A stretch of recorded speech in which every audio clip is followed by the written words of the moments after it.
Wired.com presents The Geek's Guide to the Galaxy. And here is your host, David Barr Kirtley. Hello, and welcome to episode 337 of Geek's Guide to the Galaxy. Today on the show, we'll be discussing the Netflix original series The Chilling Adventures of Sabrina, which is an adaptation of a comic book series published by Archie Comics. And this will involve spoilers for the entire first season, so just be aware of that. And I'm joined by three guests. So first up, we've got Anthony Ha, making his 9th appearance on the show. He covers media, advertising, and pop culture for the news site TechCrunch, where he also hosts the podcast Original Content. A chapbook of his short stories called Love Songs for Monsters was published by Youth in Decline in 2014, and he has a story forthcoming in Lady Churchill's Rosebud Wristlet. So Anthony, welcome to the show. Thank you, I'm excited to be back. Then next up, we've got Andrea Kail, who you may remember from our panel on Disenchantment back in episode 324, and our panel on Game of Thrones spoilers back in episode 146. She's a graduate of the Odyssey Writers Workshop, and her short fiction appears in Writers of the Future Volume 23, Fantasy Magazine, and Lightspeed. She's also a television writer and producer, and was the script supervisor for Late Night with Conan O'Brien. So Andrea, welcome to the show. Thanks for having me. And also joining us today is Rafael Jordan, making his 6th appearance on the show. He's written over 25 feature films that have premiered on video and cable television, including The Lost Colony, Legend of Roanoke, The Immortal Voyage of Captain Drake, Star Runners, and Vampire Nation. One of his films, Yeti, was the Sci-Fi Channel's highest-rated original program of 2008. So, Rafael, welcome to the show. Always glad to be here. Thank you. All right, so let's start off with Anthony, and have you tell us what were your expectations going into The Chilling Adventures of Sabrina? I think I really wasn't sure what to expect because I'd watched Sabrina the Teenage Witch sitcom when I was also a teenager, and I knew that the show was going to be very different, and Netflix had really been pushing this horror angle in its promotional materials, but there was a part of me that was like, well, you can't really do a horror show with these characters, can you? And so I think my closest point of reference is probably Riverdale. And I thought it would be sort of this kind of like soapy, lightly horrific kind of show, but still sort of recognizably Sabrina. And I think, it was sort of, there were definitely some surprises and it wasn't exactly like Riverdale, but I think it was sort of within spitting distance and kind of a good reference point. And just in case people don't know, Riverdale is a recent show which is set in the Archie Comics universe, and it's sort of a gothic mystery version of Archie. That's right. And I think that was a show where when I first heard that pitch of, hey, it's a murder mystery with Archie characters, I thought, wow, that is a terrible idea. And it's far from a perfect show, but it is a much better time than I was expecting. And so when I heard the same, kind of a similar pitch around Sabrina, where it's like, oh, it's going to be more grown up, much scarier, my initial instinct was to be like, that sounds really dumb. Why would you do that? But then also to say, well, give it a shot like the way you gave Riverdale a shot. Yeah, I actually think Riverdale is really good. I really like that show, which I was not expecting to like an Archie show. But I had a friend who said it was good, and I watched it, and I was like, wow, this is actually really good. So you say you used to watch Sabrina the Teenage Witch. Do you have fond memories of that, or was it just there was nothing else on, and you would just sit in front of that? Probably halfway between the two, in that, like, I watched it, and I think if I were to guess, I've watched a pretty significant number of episodes. For some reason, I remember it's like the first place I heard of the Violent Femmes. I think there's an episode where Gordon Gano is a guest. But I don't I haven't watched it probably since it, was airing. It's not something that I've ever felt the need to return to. So it's not like this important touchstone to me. It's just something that I, enjoyed and appreciated when it was on. But, that's about the extent of it. I never watched Sabrina the Teenage Witch, and I just tried to watch an episode just out of curiosity, and I struggled through about 10 minutes, and I just gave up. It's like a sitcom. There's a laugh track. It's just it didn't appeal to me at all. Yeah, I certainly have not seen it recently, and would not attempt to mount any kind of defense of it. I think it was something I enjoyed at the time. Beyond that, I really couldn't say. Yeah. How about Andrea, Sabrina the Teenage Witch? Yeah. As far as expectations going in, I didn't really have many. I was looking for something to amuse me. And I didn't want to watch Hill House because it was going to scare the hell out of me. So I just opted for Sabrina and was very pleasantly surprised. I remember the Melissa Joan Hart show from the 90s. I didn't really watch it. I was slightly too old. But I did try and go back just for this to look at an episode just like you, and I was just like, whoa, no. It was just, I'm still dealing with the saccharineness of that. It was not my thing. And also the apex of cat puppets. Yeah. Actually, I think that should come back. Any kind of puppet on TV. It's not, TV isn't creepy enough without puppets. So yeah, I mean, very, very pleasantly surprised. I banged through them really quickly in a couple of days. And I think for me, the appeal was not so much the teenage story, which I thought was cute, which is an odd thing to say since everybody else is like, oh, it's so dark. I found it adorable. But I was there for the adults, the two aunts, the high priest, and okay, and I'm going to stop you right there. Yeah, we'll get into all that, but right now, just talk about expectations going into the show. I had none. I literally had none. I was just looking to be entertained, and they certainly delivered on that. And you had not seen Riverdale, right? I hadn't. I watched it before this, also for this. I didn't really click. It didn't click with me. I think because it wasn't as humorous as I was hoping for. That's really the sort of thing that it took itself a little too seriously. It didn't hit with me. Sabrina totally did. Interesting. How about Rafael? What were your expectations going into this show? Had you watched Riverdale or Sabrina the Teenage Witch or any of that stuff?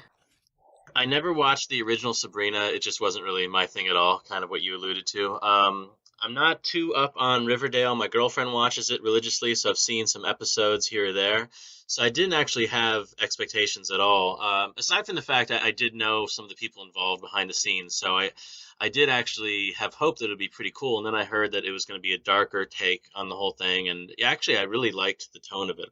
I was impressed from the get-go that it was kind of a darker take. I mean, by the second or third episode when they're in that maze, that was legitimately scary. So I really enjoyed that. And I kind of like the whole aesthetic they created, the surrealistic vibe with the vignetting around the corners, where it gets a little murky. I don't know. I thought it was pretty cool. Yeah, I mean, like I said, I liked Riverdale a lot, and then so I was actually, my girlfriend and I were at a wedding, and just we were talking to these people at the wedding, and they said, "Oh, have you seen the Sabrina trailer?" And I was like, "Why would I want to watch that?" But they showed it to us on their phone, and it's like crazy. There's just like witches hanging in trees, and Sabrina screaming like "Rise" with a blood in her hands, or all this stuff. I'm like, and there's like really legitimately scary looking monsters and all this stuff, and I was like, "Wow, that actually looks awesome." So I actually had pretty high expectations actually going into this. And I'll say I was really, really underwhelmed by the first episode. I thought it was sort of like I don't know, the tone felt off, and it just felt like a lot of, particularly the high school stuff, felt like it was just way too fast and way too perfunctory, and felt actually sort of weirder and like more dreamlike than the satanic stuff, which I really felt like it could have done a lot more to establish a feeling of like, this is a real high school, this is the characters' ordinary lives, and I think the show would have benefited tremendously from that. Anthony, what did you think about that? What was your reaction to the first episode? I would agree, and I would, at the risk of going a little further ahead, I would say probably the first three for me didn't work. And I actively disliked it. It took, I think, like, it looked really good. Like, it was just like just beautifully shot, kind of in the same way that Riverdale is. And I thought all the adult actors were really strong, but I agree that, like, something about it just didn't click. And I think part of it was, like, a lot of this initial conflict about whether or not Sabrina was going to go through with her dark baptism and, sign this book. For some reason, I just didn't find it very compelling. I didn't find like you said, the high school characters very compelling at first. Actually, I would say probably for most of the show, I was underwhelmed by the regular, high school human characters. And so it really felt like, it got off to a rough start, particularly the writing, and then it kind of picked up over time. Yeah, I agree with that. Let's just set up. So the premise is that there's this girl named Sabrina, a high school student, and she's about to turn 16. And her dad was a warlock and her mom was a sort of normal mortal person. So she's kind of half witch, and she's been torn her whole life between the mortal world of everyday humans and the witch world of the her dad's sisters, her two aunts who have raised her. And on her 16th birthday, she's going to have to choose one path or the other, and that's how it's set up. And so, Andrea, I saw you said on Facebook that you were like, I'm in this show for the ants. And I agree with that. They were absolutely hysterical. You want to talk about them? Yeah, I mean, they're just, the two actresses are great, Miranda Otto and Lucy Davis. The tone of them, the juxtaposition of those two personalities. Lucy Davis going, "My darlings," is just the best thing. And also the interaction with the high priest is hilarious. The high priest, by the way, and I said this also on Facebook, is he's just straight up doing Barnabas Collins from Dark Shadows, which, if nobody's ever seen it, was a 1960s soap opera, but it was about vampires and ghosts and stuff. And it was, I mean, now it's hilarious. Back then it was serious, but if you watch it now, it's great. And, yeah, that's what he is straight up doing. And I loved that. I was totally there for that. As far as the tone and the first 3 episodes, I mean, the tone immediately got me. The dark 1960s look to it, even though it actually is set in a modern time, which, at first, I thought I went back and forth, and then I realized it actually is set in the modern time. It says, like, this happens today or something. There's a text thing that says that. But then it has a very 60s aesthetic. And I don't remember if there were ever any, like, cell phones or laptops. Yeah. My sense is that there wasn't. There's no cell phones, no computers. Any telephone calls they make are on old rotary phones, but they also have a conversation in the first episode about the movie The Fly, and she references the Cronenberg version, which clearly is not 60s. I really enjoyed the fact that it was kind of a combination of the eras, intentionally out of time, to combine kind of mid-century Americana, but like also modern, topics and values. And it was interesting because they did include little Easter eggs almost. There is a laptop and there is a cell phone, but they're intentionally kind of hard to spot. But at one point, Ambrose is just sitting on the porch using a modern laptop. So I spent a lot of time I found myself analyzing each episode, trying to figure out when it took place. Yeah. That's what I started doing on my second watch. And I'm like, wait a minute, was I wrong? Is it not modern day? No, it is modern day. But yes, and now that you say it, I do remember him with the laptop on the porch. It's funny that I found that nobody liked the first, or people weren't hooked by the first 3 episodes. Well, Rafael, do you want to say, who did you like the first 3 episodes? Actually, I did, yeah, because I didn't have high expectations. I didn't really think the show was going to be for me. I expected to essentially launch right into Hill House, but I got completely diverted by this because I liked it right off the bat. The first 3 episodes were essentially the initial chapter of her signing or not signing the book, and I thought that played out pretty well. I mean, I thought it struck a macabre tone that brought me in, and like you said, the 2 aunts were great. Like the high priest is fantastic, and Ambrose is great. And you're right, I was much more into the underworld of the witches and the Unseen Arts Academy than Baxter High and the modern day melodrama stuff. That didn't play as well for me, but overall I did like it from the get-go, and I thought it really hit its stride in the middle. Yeah, I agree. Well, so, and these 2 aunts, so one of them is very nurturing and supportive, and then the other is very cold and very status obsessed. And can I just interject here and say, because of Miranda Otto and that character, I'm this close to buying a cigarette holder. Do it. Yeah. But it's just so funny because she's a very sort of conservative woman, but her conservatism is based in Satanism. So, she's always saying, praise Satan, or praise Satan. And there's a part where this is skipping ahead a little bit, but Sabrina is concerned about something scary that happened to her at school, and Zelda's the aunt's name. She says, like, "Oh, just think of how upset Satan must be right now." That's what she's concerned about. And all that stuff. I just thought it was so funny. Yeah. And yeah, I mean, and I'll say I was in this show 100% for the Satanism. That was, I would never watch the show if there wasn't Satanism in it. And that was I loved all that stuff. And I really liked, I mean, you're talking about the high priest, his name is Faustus Blackwood.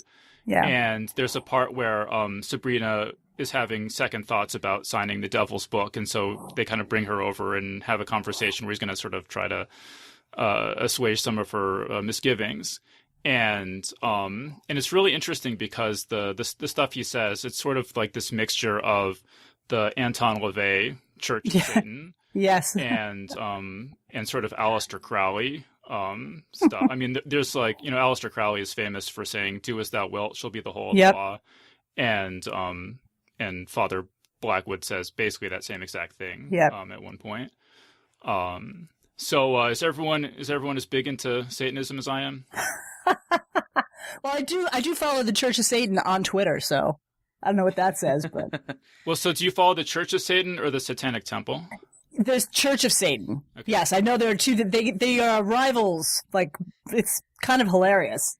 Yeah, so one is more sort of hedonism is my impression. I'm not an expert, but this is my impression. And one is more sort of like internet troll. Like church-state separation activism. Yeah. I suppose this is kind of a predictable thing, but I found a lot of my friends and I were enjoying the matter-of-fact nature of all the Satanism and just as a parallel or a converse to Christianity. But I did see in articles online and a few friends also objecting, like the people that actually identify as pagans or Wiccans or Satanists did not appreciate it. And that's probably something maybe we can go into later, I guess, with the whole controversy. But, they basically thought it cast them in a pretty bad light and perpetuated misconceptions about Satanism. Okay. Sorry, go ahead. I was just go ahead, Andrew. I was just going to go on about, you know what? This is the same thing as Italians being upset about TV shows about the mafia, and it's like, okay, but you know what? It's TV. Just It's entertainment. Chill the fuck out. Sorry, can I curse here? Yeah. Okay, all right. Yeah, chill the fuck out, people. Church of Satan type podcast. So do as thou wilt, shall be the whole of the law. Oh, I'm about to break out all the 4-letter words then. But yeah, so let me just say, it was interesting. I actually listened to an interview with one of the writers on the show. His name is Joshua Kunkel, and he describes himself as a practicing witch.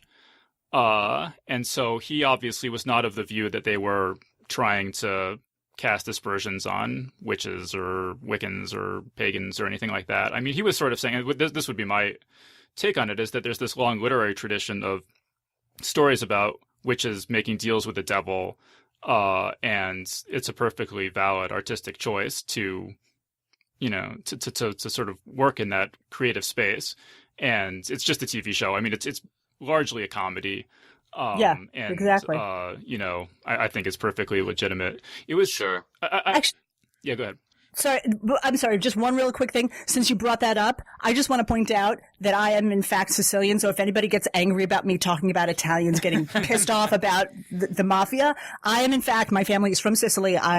So I have a right to say this. There you go. I'm done. Hey, I'm a quarter Sicilian as well. How about that? There you go. But yeah, I did see some people essentially that were, I guess, upset that they're conflating witchcraft with Satanism, because a lot of Wiccans and witches don't believe in Satan, or at least don't, revere Satan. But yeah, who knows? I mean, it is just a TV fantasy show at the end. I liked it. Yeah. Yeah, I mean, my feeling would be if they made a realistic show about Wiccans, I mean, that might be cool, but there would be no real magic in it, and it would be just a completely different kind of show. Kind of boring, but maybe that's just me.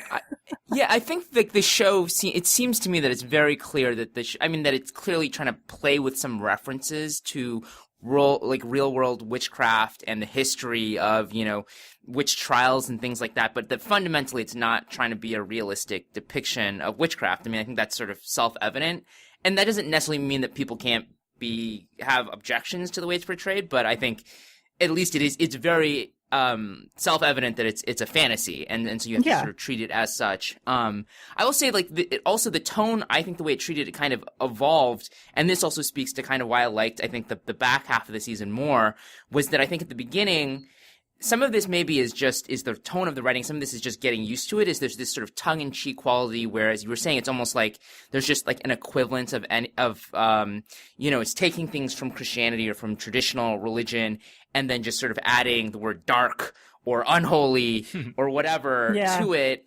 And that was fine. I thought it was a little lazy versus like, I think towards the end of the season, it actually gets into the sort of more fantastical elements, the darker elements of like, human sacrifice and cannibalism and stuff like that. And that to me was much more interesting than just the sort of tongue in cheek, like, see, like it's the same, but it's not the same. Well, yeah.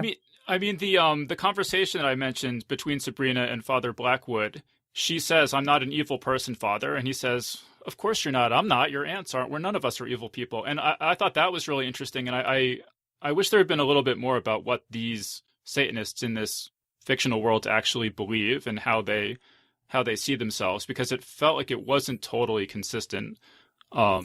I agree with that, because clearly none of them are really evil. They're conniving, but that's what humans are. But and also that fed into my the couple of criticisms I have is I'm not quite sure why she doesn't want to sign the book. She's known about this for 16 years, and suddenly all of a sudden she's like, "What do I do? I can't decide."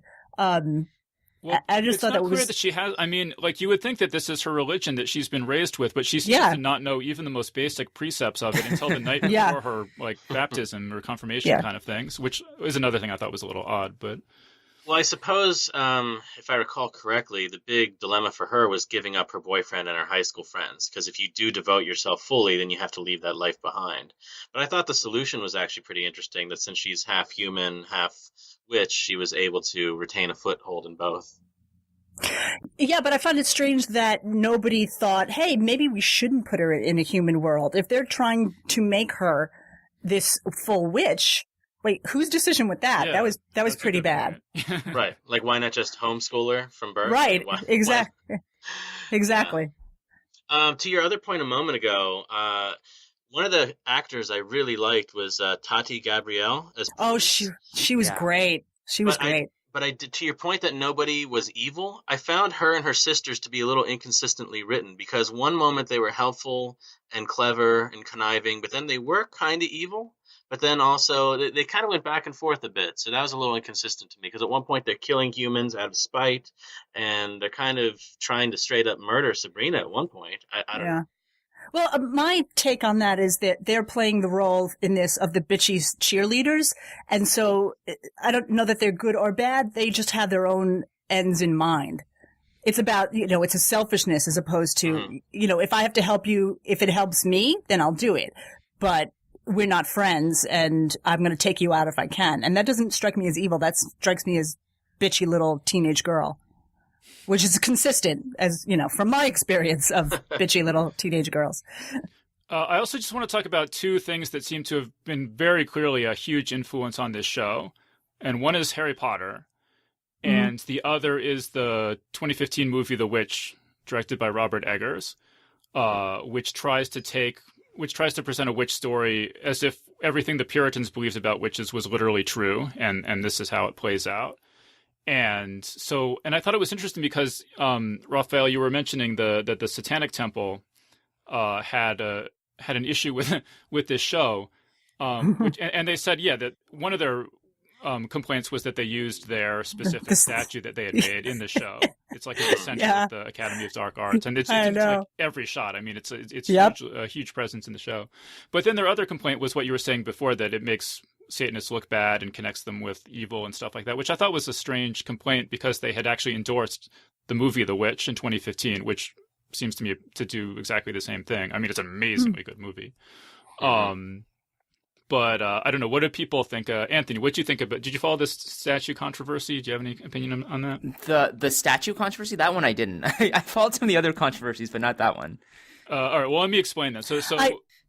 Sorry, go ahead, Dave. Yeah, so the Satanic, and this is absolutely hilarious, but so the Satanic Temple, as I mentioned, is sort of this like semi-trollish church-state separation activist group. And so there's this huge issue with government property and government funds being used to promote partisan, sectarian Christian causes in the United States. And this really should not be allowed under the First Amendment separation of church and state, but they do it anyway. And so one of the kind of loopholes that the Supreme Court put in place said, well, it's okay for the government to spend money promoting Christianity as long as there's an open forum for other religions to promote their views as well. Which should not at all be the case under the First Amendment, but that's what the case law is as it stands. And so the Satanic Temple comes in and says, okay, well, if anyone can promote any religious view in the public square, we want to put our satanic monument up next to the Ten Commandments on a church, on a court lawn and stuff like that.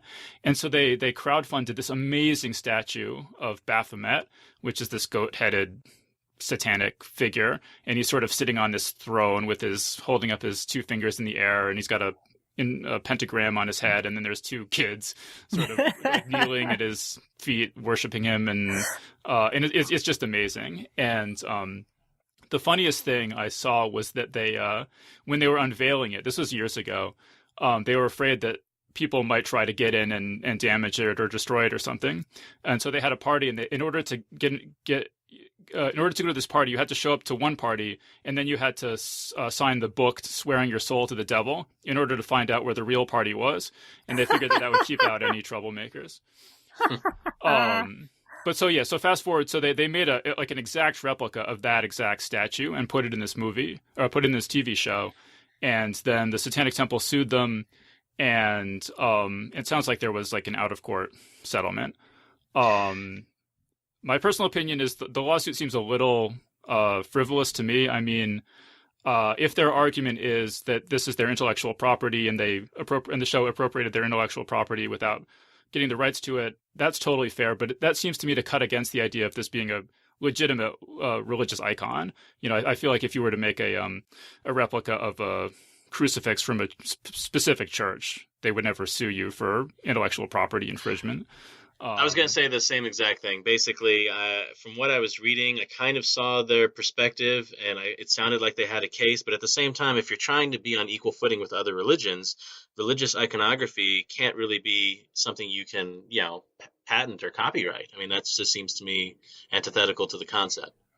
Yeah, so I thought the lawsuit seems a little silly. I mean, I'm not an expert. I could have my mind changed, but I mean, I don't know. I like their church-state separation activism, so if they get some money out of Netflix, I guess it's not the worst thing in the world. But anyway, that's the controversy. I don't know, Anthony, if you have any opinions on that, just based on my quick summary of it.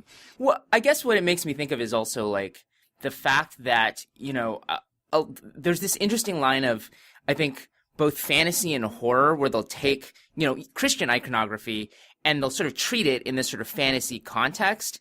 And so I guess it sort of brings up also this question that we were talking about before of like, to what extent is it okay to sort of take things that people, take literally seriously and believe to be true and then sort of treat it in this sort of fantasy context? And I think I think, it's something that a lot of people do. I think it's fine, but it is interesting that they copied the statue exactly. That seems a little like, I mean, again, maybe legally totally fine if it's religious iconography, but I mean, given that they're trying to build what seems like their own sort of fantastic world here, it seems like you'd want to sort of just create your own iconography for that.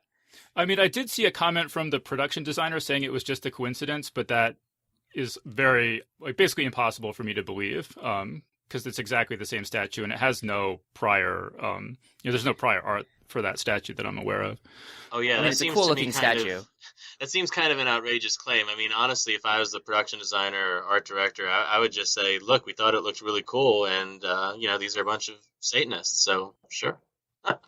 See, Andrea, what do you think of this whole controversy? Well, the minute I saw that statue, I immediately thought of the statue from the Church of Satan, or I'm sorry, the other guys. The Satanic Temple. And because I come from a network television background and, we have to clear everything, literally everything, to put it on television or else we get sued. I immediately kind of was like, ooh, that's interesting. But so then I read about the controversy and that they were suing them, and I wasn't surprised. But from what I understand, it's actually not a complete replica. It's not exact same. There aren't any children on it. There's a couple other differences. So I think there are children on it. In the one on the show? Yeah. I'm not sure. I remember reading an article saying it's not an exact copy. But it's hard to not see how similar they are. So I was a little surprised to see that at first. And then, reading the controversy of the lawsuit, I wasn't surprised by that either. But from what I understand, also the lawsuit is by the artist who made the statue, not so much by the Satanists. Am I wrong there? I'm pretty sure I read that. I just don't know. Yeah. I think it was the artist, and that is a valid lawsuit. Well, what's interesting is, I guess this might have been a moot point if the Satanic Temple and Church of Satan were more impressed with their portrayal. So, because I know, from what reading I was doing up on this, I guess, their system of belief is not really a reverse Christianity. They don't believe in a literal Satan, which was news to me. But basically, they're more into the hard sell that Father Blackwood was giving, the system of free will and consent and empowerment. I don't know. I don't know enough about Satanists other than what I gather from Twitter. well, yeah. Just to be clear, both the Church of Satan and the Satanic Temple do not have supernatural beliefs at all. No. They're basically atheist, humanist. Yeah, that's basically from what radical activist groups. Yeah, they just like fucking with people, as far as I can tell. Which I'm all for. I am there for that. All right, but let's get back to this show. So let's see. So as I said, the first, Anthony was saying too, the first 3 episodes, maybe 3 or 4, I was kind of the first 3 episodes, I was like, this is pretty bad. And then the next 3, I was like, this isn't great, but I'm kind of enjoying this. And then by the last 4 or so, I was like, this is actually kind of awesome.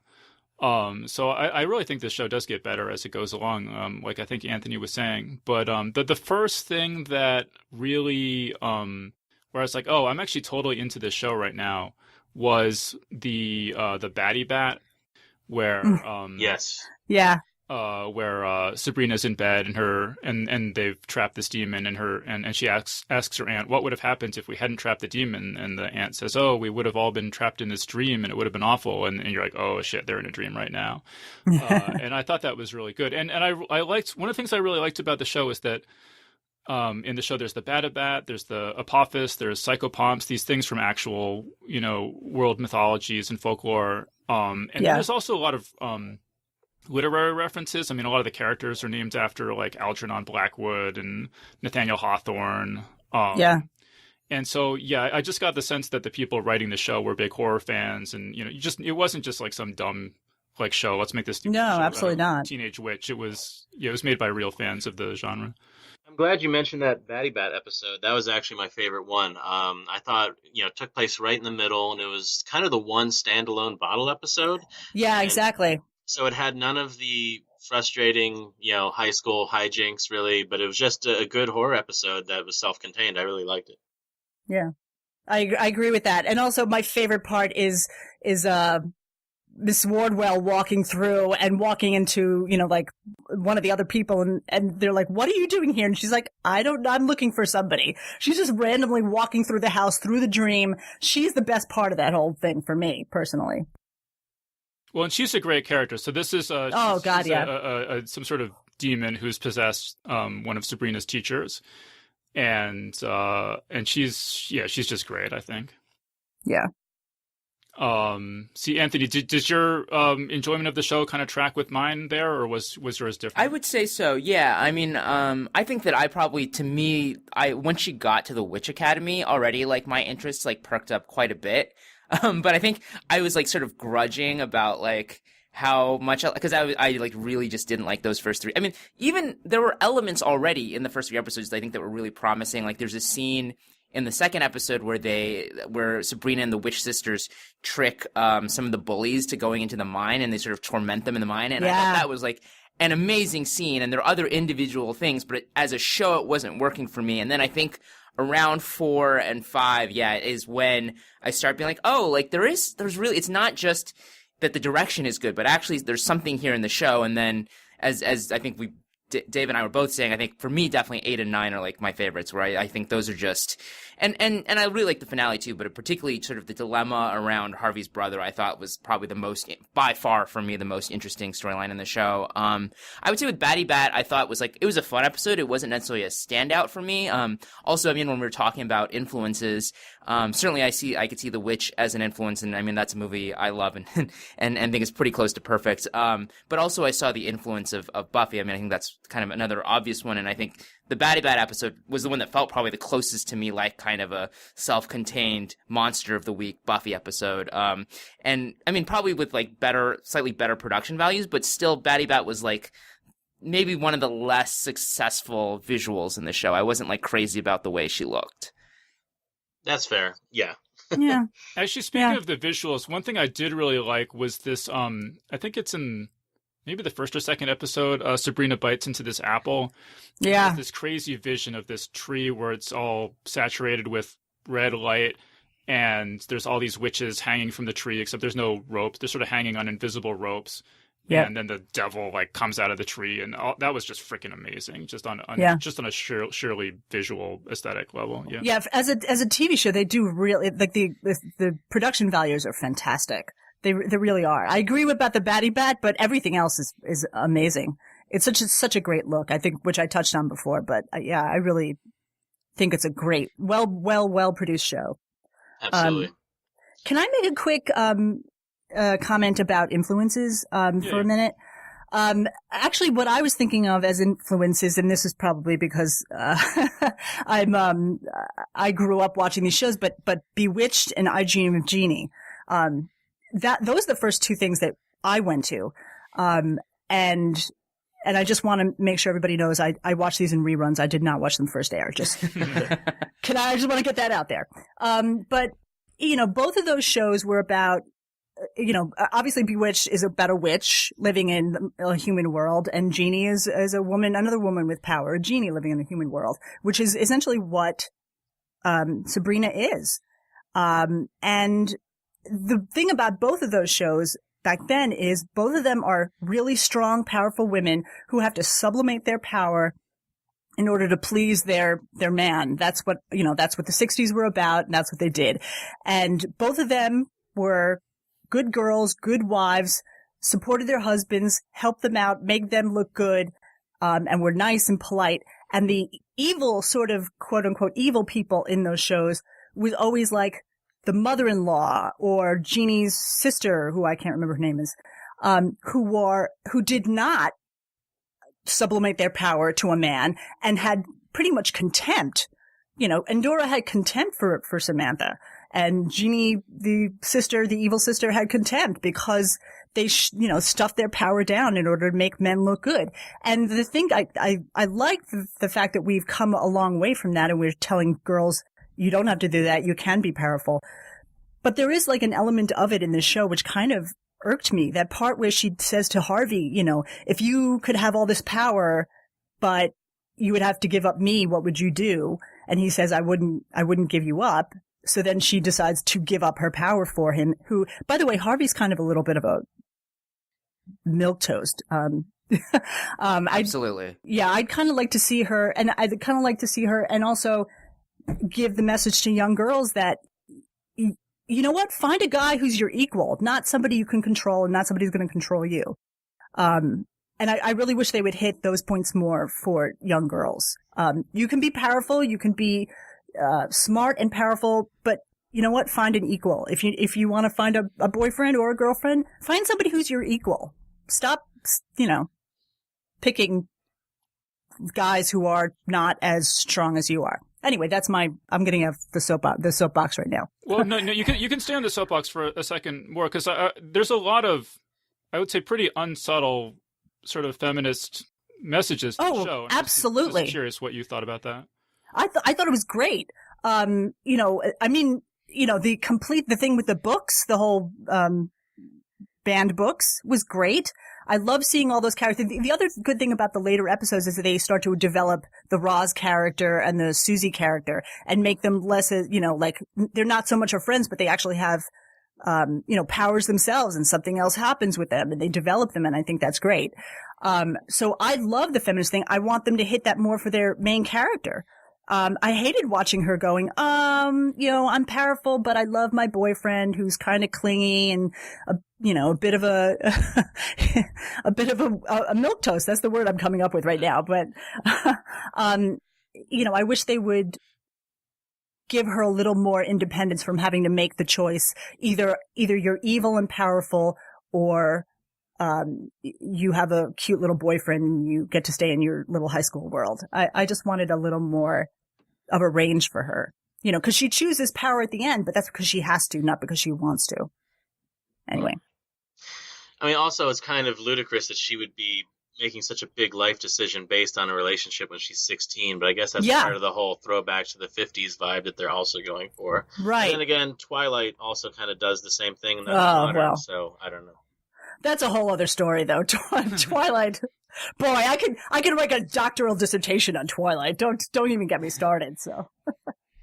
I mean, I think that's part of the conceit of any sort of like high school drama. I mean, is that you have to sort of take the decisions seriously and believe that the decisions have consequences, even though in, ripe old age, we sort of like look back and say, oh, actually, like most of that stuff, I mean, the emotions were real, but, a lot of that stuff didn't matter as much as we think it did. And then I think especially when you sort of contextualize that in a horror show or a supernatural show, then there's an element of it has to be like, okay, it's going to be a big deal, even if actually it seems kind of crazy that it was. And I mean, again, I think that's part of also like the connection that I draw with Buffy. Well, could you expand on that, Anthony? Like, how do you think that this show compares to Buffy in terms of its portrayal of sort of like using metaphors to express adolescent feelings? Well, I think that there's a sense of, that, and I think Buffy, of course it's hard to compare because they're 20 years apart, and also that, Buffy went for 7 years, and I think it deepened as it went along, so it's hard to know where Sabrina is going with this. But I mean, one of the things I think is that it uses the supernatural as a way of saying, I think when we try to deal with teenage emotions, a lot of times they can start to feel kind of trivial, and it's easy to sort of like, again, have that distance. And I think one of the ways that, or even a show like Riverdale, which isn't supernatural but has this sort of genre element, is that it just sort of like heightens the stakes and heightens the emotions. And so that sort of distance that we might feel from the teenage characters, I think it's suddenly like, it's like that is actually how it feels to be a teenager. And I think the other connection, though, is I think that by having this sort of supernatural framework it's hard for that to map directly to or very cleanly to an empowerment message. Like, I guess particularly in Sabrina, right? It's that she has, like, it's built into the concept that her power comes from this, sinister force. And so, like, and I think that's part of what makes it interesting and creates these interesting challenges for Sabrina. But it also means that she can't just be this sort of clear-cut sort of feminist hero because, in the context of the world, that's not the choice that she's being offered. And so, like, I like that they're reconsidering, I think, some of the elements of the mythology and making it more diverse, trying to, like, raise some of these issues. But at the same time, I think, what Andrea was saying in terms of like wanting her to be, completely independent and not have to make these sorts of choices. I mean, I think some of that is just baked into the kind of show it is and some of the world that's been set up. Yeah, I mean, that's fair. That's fair. Teenage world is a different world than the one, we as adults live in. But also, I think because you're making a show about teenagers who are going to watch this and it's going to formulate their worldview, I just wanted her to be. I wanted her to have more choices than have the cute little high school relationship and or be an evil witch. Does anybody disagree with me that they should have had one or two episodes at the start that were mostly focused on just her everyday life in high school and making you care about that aspect of her life and making that seem grounded and real? Does anyone disagree with that? I don't necessarily agree with that. I don't know. That's an interesting question. I think if they had done that, I probably would have checked out. I just wouldn't. Yep. I wouldn't have. I agree with that. I would not have watched it, but I understand why you're asking why you think that it should have been there, because we don't care. I don't care about her high school situation. I want to see her slicing a girl's throat open and in the forest in a pentagram. I want to see more of that. I mean, I think that's what they were trying to do a little bit with those initial episodes. And I think particularly the second episode, which is about, starting this, I can't remember if it's the second or if it's the first two, but like starting this like, Wicca group and then like, getting revenge on these bullies. And so I think it's a little bit more immersed in it, but I think it's hard because, yeah, like it definitely, at least it sounds like for Dave and for me, like that didn't work, but I'm not sure an episode that has even less supernatural elements would have worked better. I sort of felt like the way that, at least to my mind, they introduced the Susie character, who is, I think the actor identifies as non-binary. Yes. Yes. Yeah. And the character, from what I read, the character was intended to come out as trans during the first season, and the actor convinced the showrunners to push that back, or I'm not sure where they're going exactly with it, but to sort of make that more of a process. But I felt like the way that character was introduced almost immediately, facing the dealing with this bullying situation and the founding this group made the character sort of seem like an issue token kind of character. And I felt like, yeah, if we had just established more of the friendship and what life is like on an everyday basis before getting into that, it might have just felt a little bit more real or something. No, nobody agrees with me. I think you're identifying the problem. No. I'm just not sure. Yeah, it's sort of hard to see exactly what the solution is because it's like I'm trying to imagine this episode, which is just Sabrina's life. I mean, I don't know. I mean, again, it seems like that's what they were trying to do. They just didn't do it well, and they were mixing more of the supernatural and the mundane elements. Yeah, I don't know. I mean, possibly. Yeah, I think it's an interesting catch-22. I guess they could have done flashbacks or something, but I don't know. I mean, I guess they probably just did whatever they could, but without starting the story farther back than they wanted to. Yeah, I mean, you have to start. It's the first episode. You have to start with what the main conflict is, and that's her signing the book.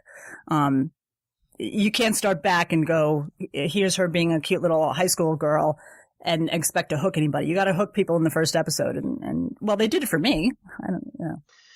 Yeah, I mean, those elements weren't my favorite, but they didn't offend me either. I mean, I was basically fine. I mean, I had a few things I didn't love about the show, but when we get to like things we didn't like, I guess I'll touch on that.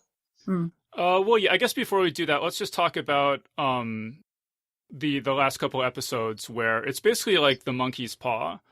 And I agree that it gets really cool. I was loving the show when it seemed that Sabrina was just willing to. So basically what happens is these the mean girls at the witch school cast a spell that results in the death of Sabrina's boyfriend's brother, and Sabrina thinks to herself, well, I'm going to use magic to get him back. And so this requires a human sacrifice. And so she, as Andrea said, slits the throat of one of these mean girls. And at that point, I was like, oh my God, I love this show so much. Yeah. This is so good. But then it turns out she has this plan to bring back the mean girl using magic as well. Mm-hmm. And I did not believe that she would ever think that this could work. I agree with you. Yeah. Sorry, go ahead. No, good. I feel the same way. That to me I was really impressed by that moment when she actually cuts the sister's throat. Like her misguided deep dive into necromancy almost felt like too sudden, but she was desperate. So and she was also, they're trying to make her come across as inexperienced and naive probably. So I liked it. But I agree with you at the same time that it was kind of a cheat because she was trying to cheat the system. She was killing the girl, but not really killing the girl and trying to use the family plot to like have her cake and eat it too. I mean, come on, that's not like you're dealing with the dark arts here and bring people back to life. You can't cheat that. I mean, everyone was right to jump down her throat on that. And I guess that was actually pretty good.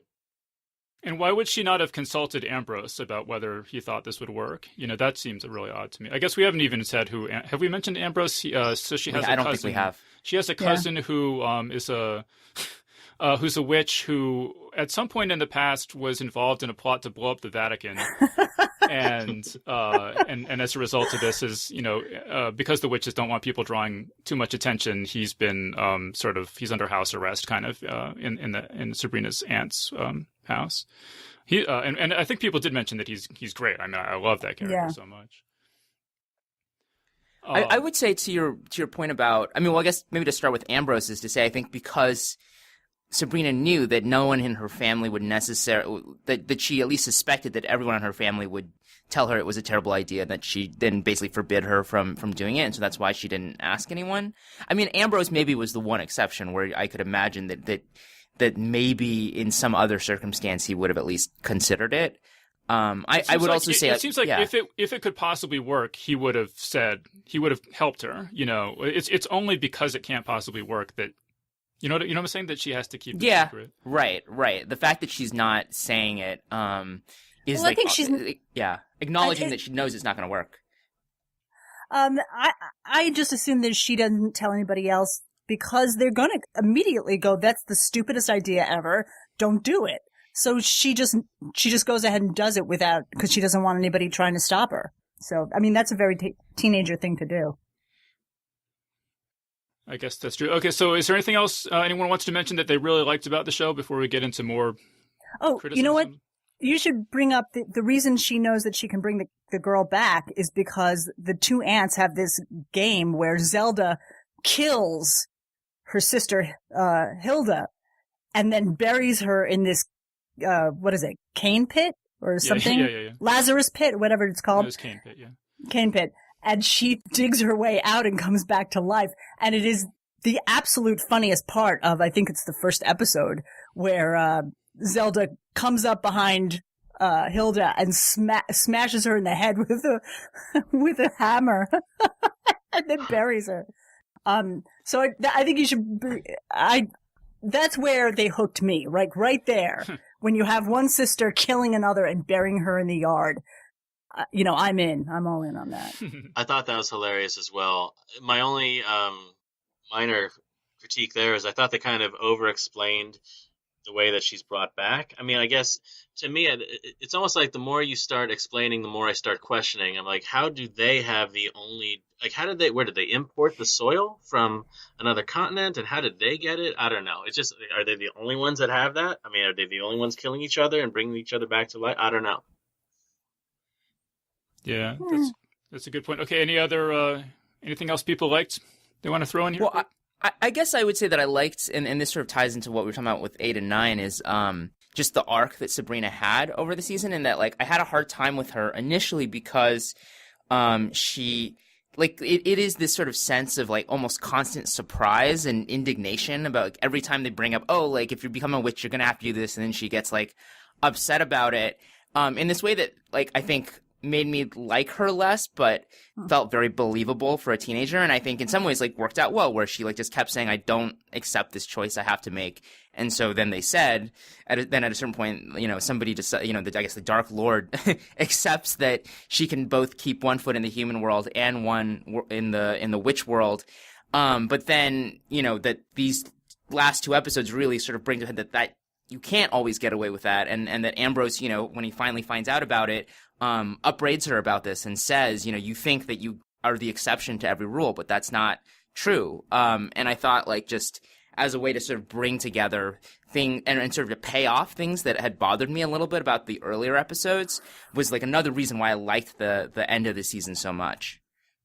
I really enjoyed pretty much anything that had to do with the High Priest, or that one episode where they're sitting around the table, the Feast of Feasts episode. I mean, that was pretty brutal. And I really liked how fabulous. Sabrina kind of was able to manipulate that situation to her advantage. And then his ongoing affair late in the season with Sabrina's aunt. I mean, I thought that was great. That was my all-time favorite thing, was the two of them having the affair. And then the second time they do it, where he's like, we need to punish each other. And she just physically like has an orgasm, and it is the funniest thing. The two of them together was my absolute favorite thing. Oh, I agree so much. I mean, the look on her face when he implies flagellation and starts taking his shirt off. And he's like, it reminded me of like Hellraiser or something, like the exquisite pleasure that we're going to end the pain. Yeah. Oh, I love that so much. I just want to see more of that. Well, all right, so let's get into some more criticism then. I'm going to start off with just a fairly mild criticism, but one of the things that always kind of bugs me about shows like this is that there's all these really, really obvious supernatural things happening, and yet somehow the witches have managed to keep everything secret.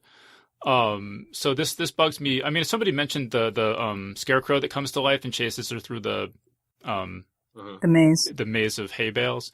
I mean, that was cool, but it's like, if stuff like this is happening in this world, how does everyone not know that witches are real, or like, how is it, and especially when, Roz and Susie start developing their own powers and everything, it just seems like there's so much magic in this world. How is it not better understood by everybody? And, I kind of wished that it had been more, especially with the scarecrow coming to life, that it had not been so much a literal scarecrow coming to life and chasing her around, as that this was happening, but it was happening in more of a magical, psychological / ethereal plane sort of way, where ordinary people looking at this might not see what was really happening magically beneath the surface of everyday reality. I don't know how anyone feels about that. I suppose that's where the scarcity of cell phones is an advantage. There's not a lot of footage being uploaded. Yeah, I hear you. I wondered at times if with the scarecrow, it was a really great scare, but was it in her mind or real? Could an outside observer have watched it and been like, whoa, that's really crazy. I'm moving the hell out of this town. Because, you wonder at some point, why are people living in that town?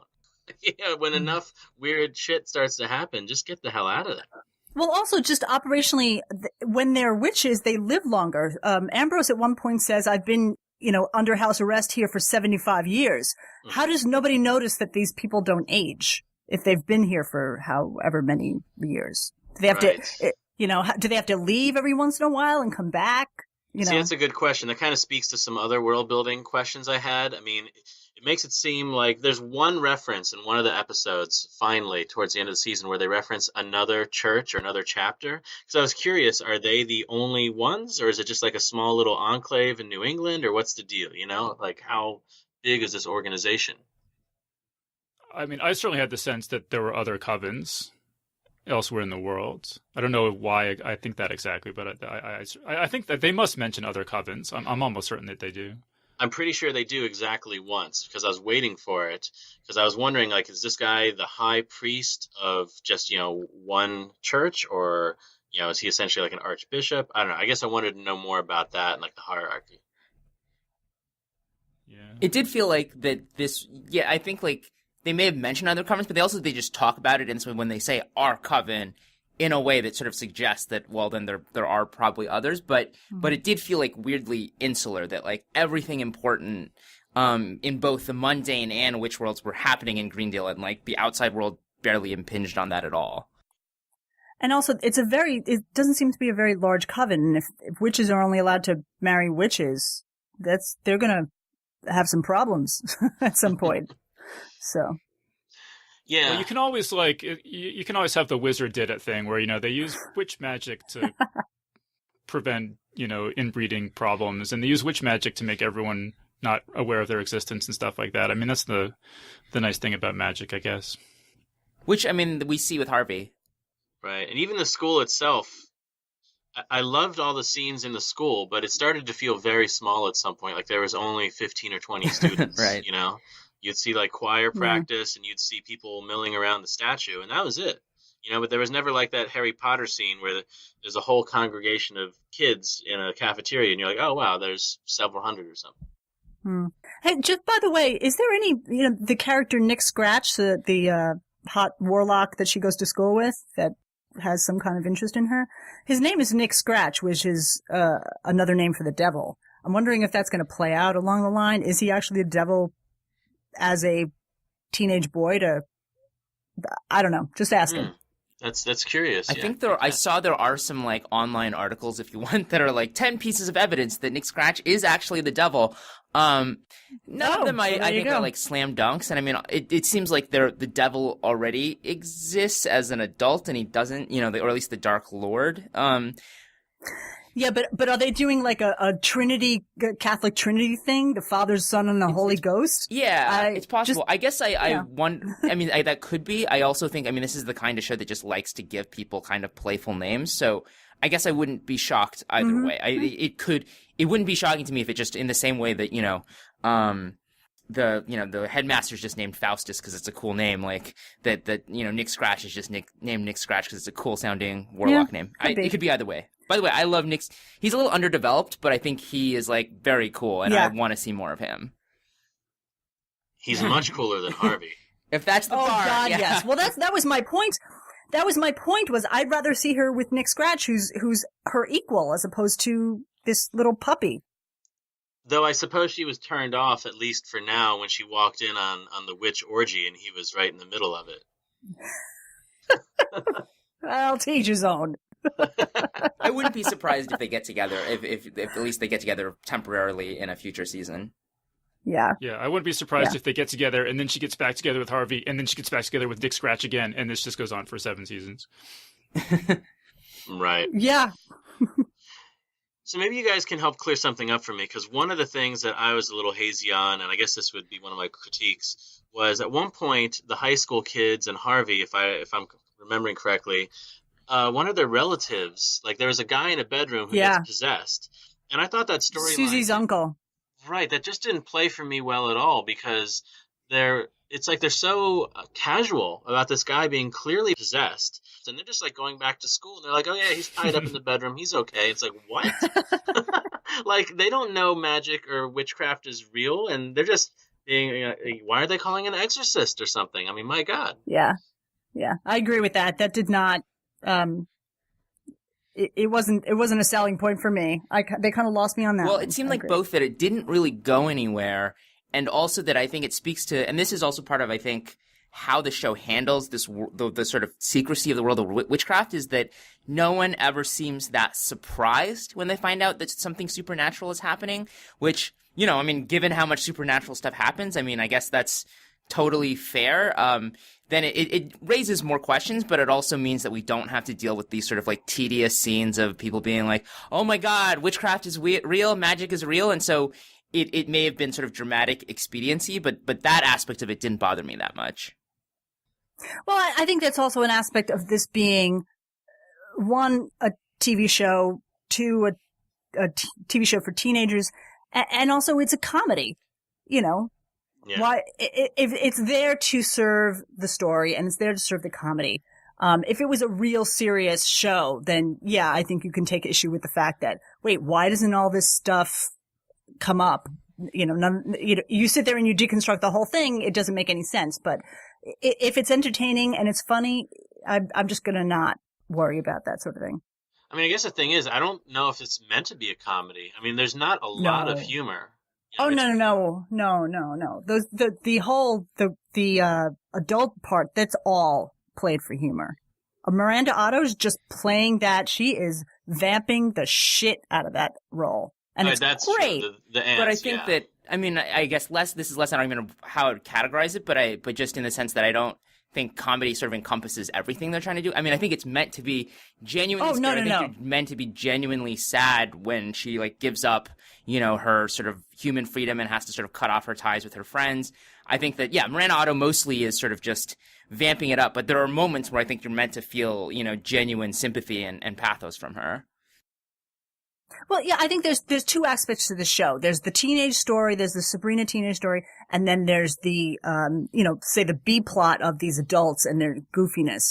So it's a mix. Well, yeah, and I mentioned I listened to an interview with one of the screenwriters, and he said very explicitly that they saw it as sort of a humor, all the sort of satanic stuff. And I mean, it was in the context of that, but he was saying that they see this as like they don't take it too seriously, and they think it's pretty funny. And that's what I liked about it, and that's what I think I didn't like Riverdale, because Riverdale didn't have that aspect. I was expecting it since it was the same producers. Isn't it also a It's Greg the same Berlanti showrunner. show? No, it's Roberto Yeah. Aguirre Sacasa is the showrunner for both shows. Who's also, I think, the creative director at Archie Comics. Right. Right. So that's the humor of Sabrina is what hooked me, and the lack of humor in Archie, just Riverdale, I should say. We'll see. Maybe that's why. Because turned me off. I liked Riverdale more than this, and maybe it is because it's sort of more darker and moodier. I mean, I liked a lot of the humor in this, like the ants again. I thought were just great. I wouldn't change anything about that. But I mean, if it were up to me, I would make this like 10 times darker and 10 times more satanic, and I'm sure it would get canceled right away and not get made in the first place. But like, for a brief shining moment, it would be. I would just love to like I said, when she actually slits the throat of Agatha. Yes. Like every episode would be like that if I were in charge. Absolutely. I am behind you on that one. I mean, the most disturbing visual might have even been, the Feast of Feasts, when they just cannibalize, the churchgoer. That didn't. I don't want to use the word horrified. That didn't surprise me so much as that she actually cut this girl's throat. Right. I mean, I was waiting for her to pull back in some way. Yeah. Exactly, that it's her. If somebody else had done it, I wouldn't have been surprised. But the fact that your good girl protagonist literally cuts the throat of another girl, that one really was surprising. And I liked it. And It's surprising it in a great way. when she blasts those 12 witches with hellfire and they're all like screaming and burning up in blue flames, oh yeah, that was badass. Yeah. So Anthony, earlier you mentioned that you hadn't been following the Satanic Temple statue controversy, but you had been following all the other controversies. What were all the other controversies? Well, I guess there's one big one, which is the treatment of Prudence, and particularly what happens in episode 4. So there's a scene where Sabrina, they're hanging her as part of this, I think it's called the harrowing, basically like a hazing process, which you find out in the middle of the episode could actually be fatal. And then she turns the table on them and is hanging Prudence and the other weird sisters until they give in and sort of, essentially like say they're going to stop torturing her and stop torturing other students. And I think a lot of people thought that just the basic kind of the visual of a girl of color being hung from a tree is not, is like such a loaded thing and sort of has all these sort of like really, difficult like real world associations that to sort of just like throw that in there. I think a lot of people were just not very happy about it. I mean, I would say that I had read so much about that by the time I saw the episode that, I could see sort of what people were objecting to, but it also felt like a relatively brief scene that it didn't bother me as much as I was expecting. But I mean, not to take away from people who were bothered by it, for, various reasons, but I thought it was a relatively small thing. Did you see, Anthony, did anyone say like they should have done this instead, or like how would you I think it was just, I think the argument was more just like that I think they felt that the show in general wanted to sort of take this kind of colorblind approach of just like, let's have a more diverse cast, but like that won't necessarily be the kind of center of who these characters are. But then they hadn't sort of like reckoned with that fully. And so I don't think they necessarily said like, this is how the scene should have gone, but just like to write a story that involves, frankly, a black girl hanging from a tree. Like that's not necessarily something you should do unless, I don't know, it's like a very serious film about like race relations thing. But if you're just going to do this sort of like horror show, that's sort of like playing with something that you don't really know what to do with. See, I mean, to me, this is fascinating because on the one hand, I do see the sensitivity of it, and it's an interesting question. But at the same time, you just mentioned the colorblind aspect, and to me, that's got to be the thing that wins out. Because let's say you've written this story, and it's written in there that the witches get pulled up by these magical invisible ropes and they're being hung for a moment, and then you cast the actress and she happens to be black. Are you now going to rewrite the scene? I mean, I don't know, that reminds me of like the Tandy Newton complaint in Solo, where people were upset that she got, written out of the movie so early. But it's like even the screenwriter said, well, that becomes a dilemma. You cast the best actor you can. I think that's what we're supposed to be striving for. You don't then rewrite the part or the scene. Yeah. It didn't even occur to me. I didn't read about that controversy. But then again, I'm not a person of color, so I wouldn't immediately see that. I can see what the controversy is, but I agree that rewriting, you have to take the balance between casting a great actor and then having to rewrite the scene for them, I think is... And you also have to trust in the autonomy of the actors. I feel like if the actor didn't want to do the scene or objected to it, they probably wouldn't have done it. I mean, I don't know. I mean, to be honest, it just didn't occur to me until after the fact. I thought the scene played well. But then again, I'm not the authority on this, but...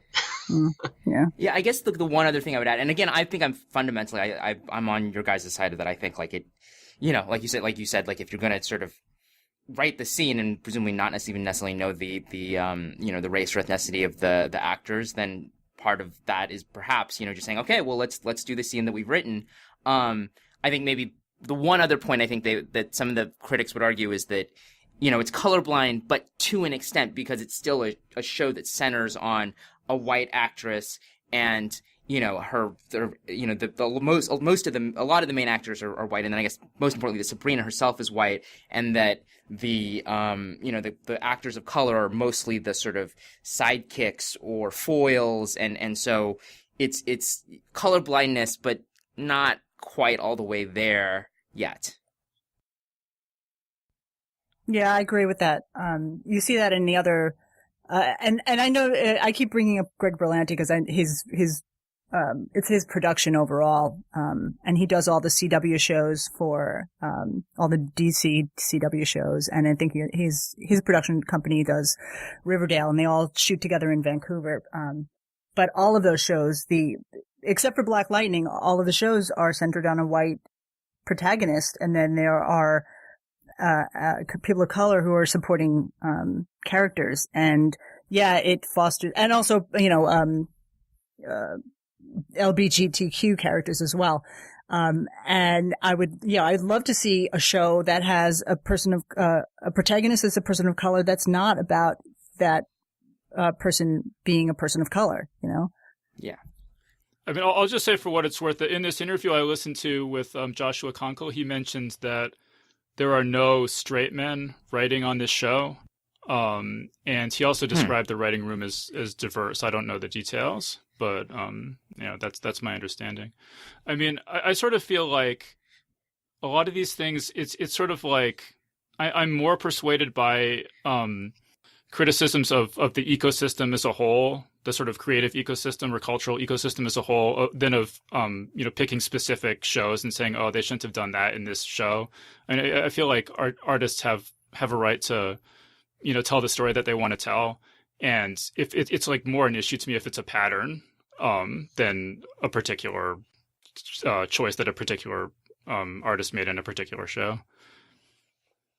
I think it's a great point. Yeah, pattern versus isolated instance that just happened to, work for the story. Because I just feel like it's a slippery slope. You could take this to an absurd extent. I mean, Handmaid's Tale, there are scenes where the women in the colonies are being essentially treated like slaves, if you wanted to, make the parallel. So, I mean, at that point, do you not cast a black actor because you're worried? I don't know. It just gets very tricky very quickly. I agree. It's a slippery slope, as you said.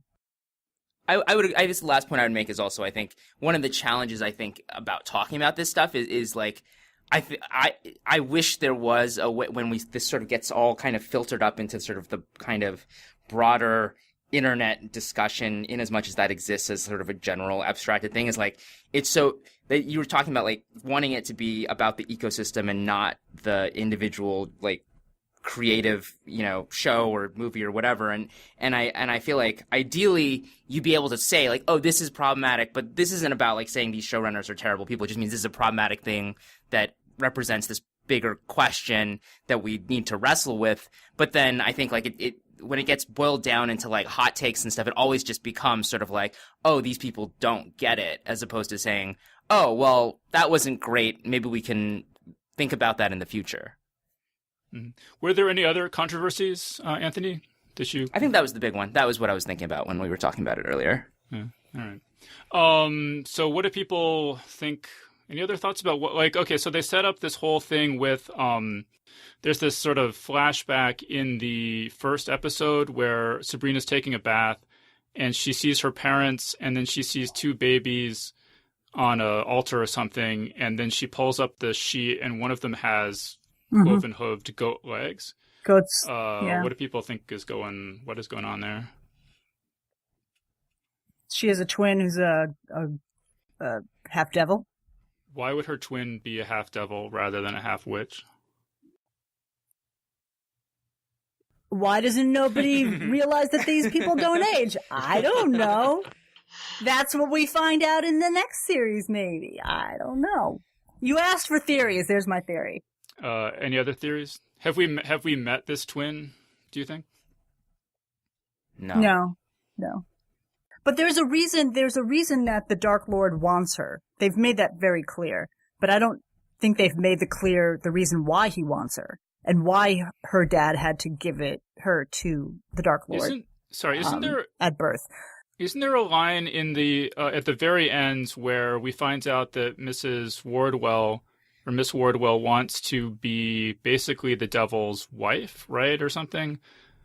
And something her familiar like that, yeah. says, but maybe he wants Sabrina to be his wife or consort or partner or whatever instead, and then she kills the crow or raven or whatever it is.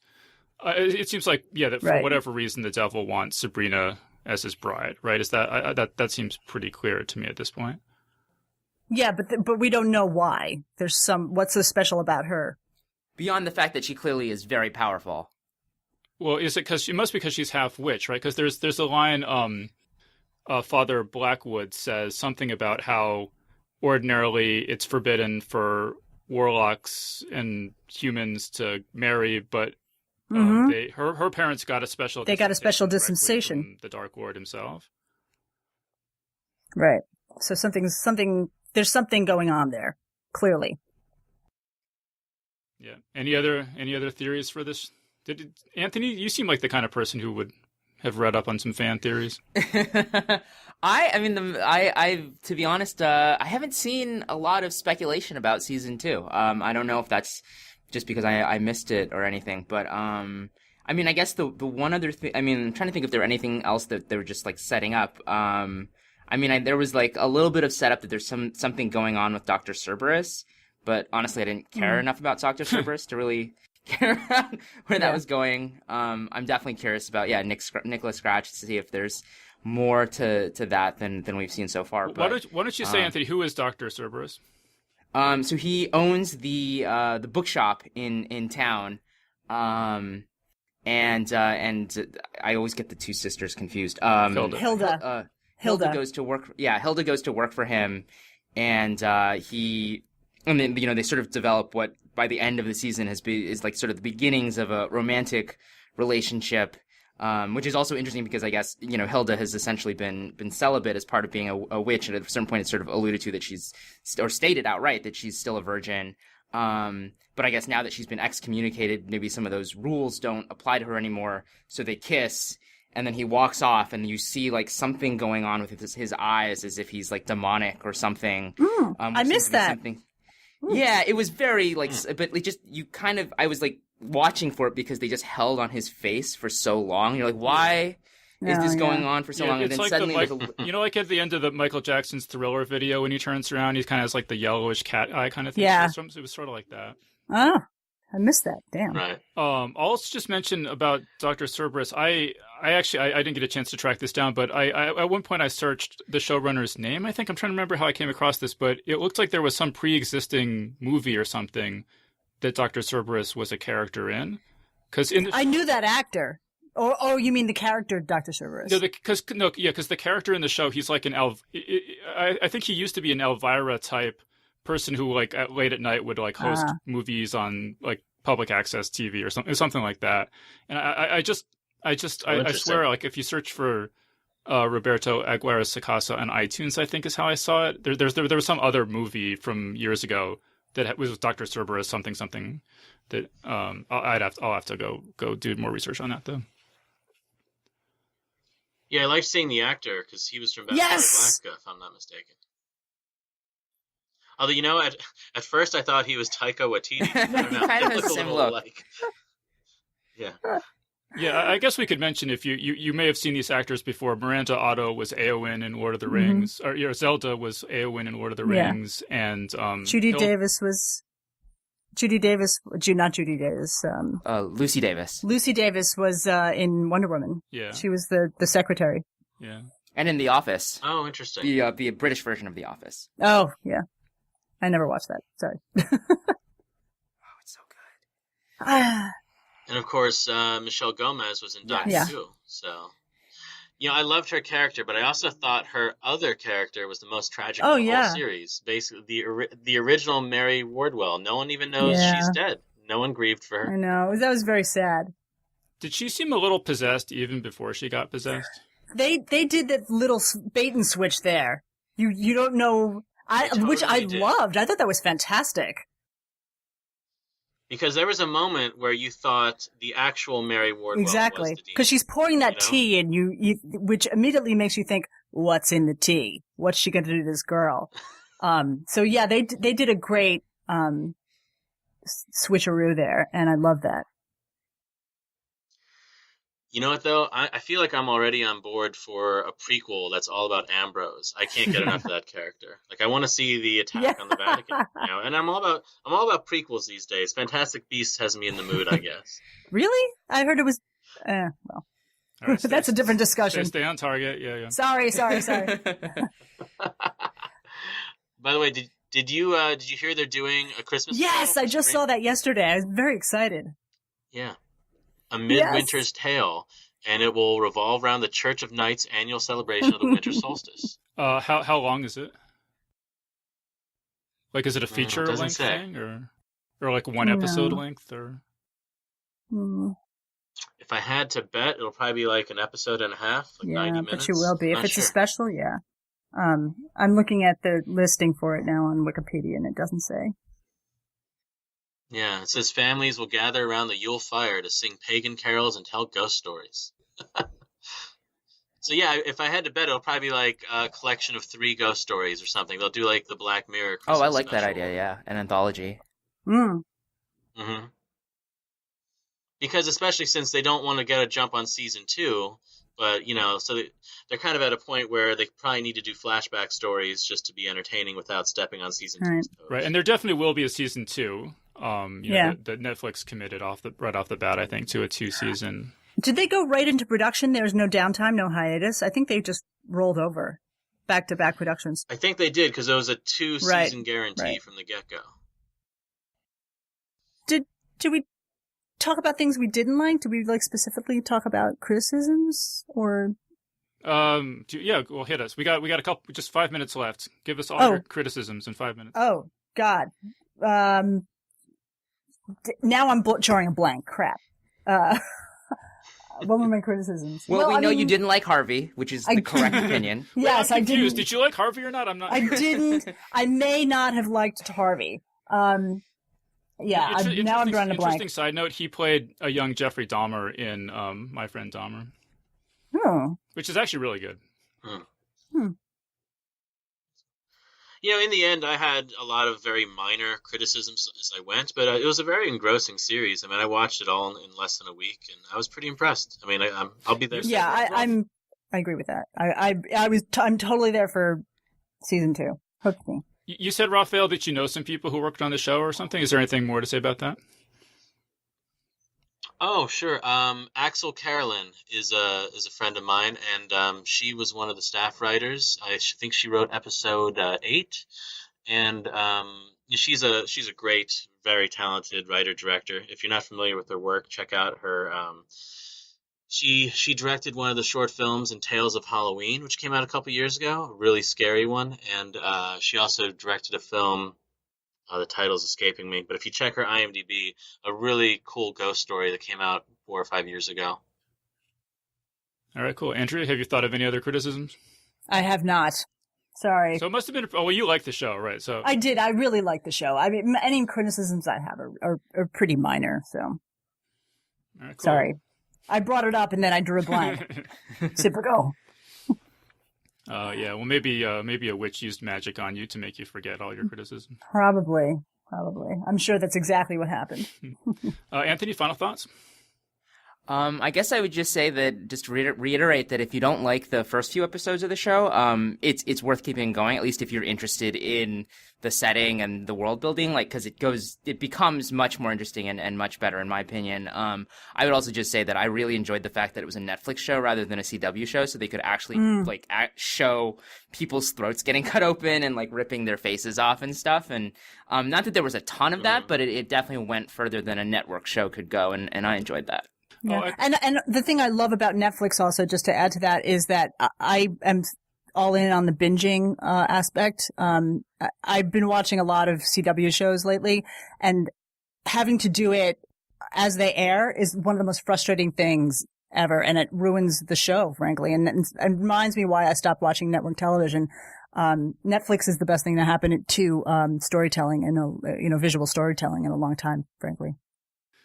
That just reminds me though that I don't know if we said explicitly, but this show and Riverdale are set in the same universe, and so a lot of people are looking forward to a crossover. But again, this interview, the writer said that unfortunately, because Riverdale is on the CW and this is on Netflix, that just for like legal contract reasons, it's just so hard to do a crossover that it's probably not going to happen. But he said everybody really wanted to, who are working on the show. So maybe down the road it might.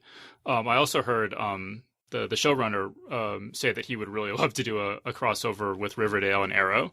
So. Oh, wow.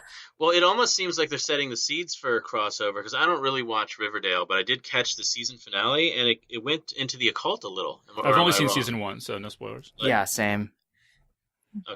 Okay. Well, wasn't Sabrina originally in the comics, the Archie comics, as a character? Yeah. And then got spun off? Oh, that I don't know. And also... they definitely did crossovers in the comics, but I don't know what order things happened in. And also, this was originally supposed to be a CW show and then was taken by Netflix, so, for what that's worth, which is probably not much. I feel like where there's a will, there's a way, because they've had, crossovers between networks in the past, so maybe at some point. All right, so we are pretty much out of time, so just on a final note, I just want to say Hail Satan. Hail Satan. Praise Satan. Hail Hydra. All right, great. So we've been speaking with Anthony Ha, Andrea Kail, and Rafael Jordan. So thanks everyone so much for joining us. Thank you. Thank you. Thank you. Bye. And that was our panel. So big thanks again to Anthony Ha, Andrea Kail, and Rafael Jordan for joining us on the show. Big thanks as well to Ruth Wardrop and Jeff Reese, who both just signed up this week to support us on Patreon. Geek's Guide to the Galaxy is made possible thanks to support from listeners like you. So if you enjoy the show and want it to continue, please sign up to give us $1 or $2 per episode over at patreon.com/geeks. And if you'd rather make a one-time contribution, you can do that via check or PayPal over at geeksguideshow.com/crowdfunding. And I want to give a special thank you to Leonard Tatangia, who just made a very generous contribution to the show via PayPal. Leonard writes, "Thank you for a wonderful podcast. You've brought many hours of joy and enlightenment into my life." So big thanks again to Leonard Tatangia, Jeff Reese, and Ruth Wardrop, and to everyone else who's contributed. We really appreciate it. All right, so that was our show. So thanks everyone for listening, and we'll see you next time. The Geek's Guide to the Galaxy is a production of Wired.com.